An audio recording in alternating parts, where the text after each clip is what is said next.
Horas warga GKPS, tahukah Anda siapa yang menerjemahkan Alkitab kita ke dalam bahasa Simalungun dan apa bedanya dengan penerjemahan di gereja lain seperti GBKP, HKBP, dan gereja-gereja lainnya yang khususnya di Sumatera Utara ini?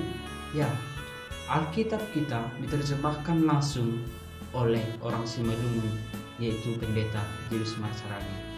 Alkitab yang digunakan di gereja-gereja Asia, Afrika, bahkan di Sumatera sendiri ini seperti HKBP, GBKP, BNKB pada umumnya merupakan hasil karya kerajinan misionaris asing dengan bantuan beberapa penduduk setempat.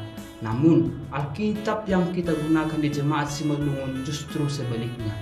Prakarsa dan pekerjaan penerjemahan Alkitab dilakukan langsung oleh orang Simalungun sendiri, orang Simalungun Kristen sendiri, sementara misionaris asing hanya berperan sebagai pembantu. Kenapa?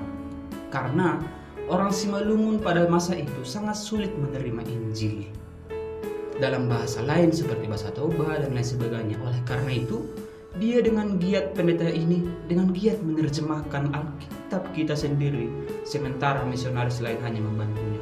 Supaya apa? Orang Simalungun bisa langsung membaca firman Tuhan dalam bahasa ibunya. Ini yang menjadi pertanyaan, menjadi perenungan bagi kita. Alkitab sudah tersedia dalam bahasa ibu kita sendiri yang bisa kita pahami.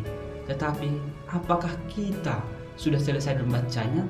Atau setiap harikah kita membaca firman Tuhan ini?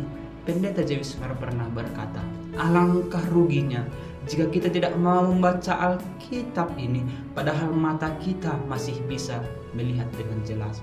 Jadi, mumpung masih bisa melihat, mari lebih rajin membaca Alkitab dan cari terus kebenaran selama masih bisa melihat. Selamat mencari kebenaran. Tuhan Yesus memberkati. Shalom.